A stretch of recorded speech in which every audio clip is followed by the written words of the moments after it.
भारतीय विद्यापीठ महासंघ आणि शिवाजी विद्यापीठ यांच्या संयुक्त विद्यमाने अखिल भारतीय आंतरविद्यापीठ कनोइंग आणि कयाकिंग स्पर्धेचं आयोजन केलंय। पुरुष आणि महिला अशा दोन्ही विभागात या स्पर्धा होणार आहेत।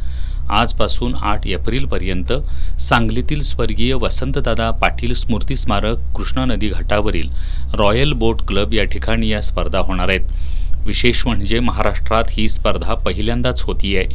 राज्याचे उच्च आणि तंत्रशिक्षण मंत्री चंद्रकांत पाटील यांच्या हस्ते या स्पर्धेचं उद्घाटन झालं। यावेळी शिवाजी विद्यापीठाचे प्रभारी कुलगुरू डॉक्टर सुरेश गोसावी होते। या प्रसंगी बोलताना मंत्री चंद्रकांत पाटील यांनी क्रीडा क्षेत्र हा करिअरचा सक्षम पर्याय म्हणून समोर येत आहे। शासनाच्या सकारात्मक आणि कृतिशील धोरणांमुळे राज्यातील क्रीडापटूंना स्थैर्य आणि सन्मान प्राप्त होत असल्याचं त्यांनी सांगितलं।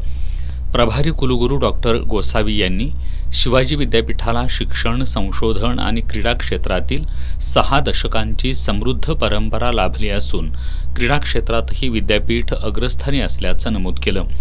यानंतर सर्वांनी कयाकिंग स्पर्धेतील थरारक क्षण अनुभवले।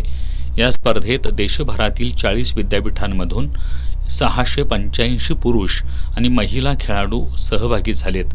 कयाकिंग आणि कनोइंगमध्ये जलक्रीडा प्रकारात ही स्पर्धा पार पडणार आहे। यावेळी आमदार सुधीर गाडगीळ, माजी आमदार दिनकर पाटील, प्रभारी कुलगुरू डॉक्टर ज्योती जाधव, कुलसचिव डॉक्टर विलास शिंदे, क्रीडा आणि शारीरिक शिक्षण संचालक डॉक्टर शरद बनसोडे, उद्योजक योगेश लोहकरे, अधिसभा सदस्य संजय परमणे, काव्यश्री नलवडे आदी उपस्थित होते।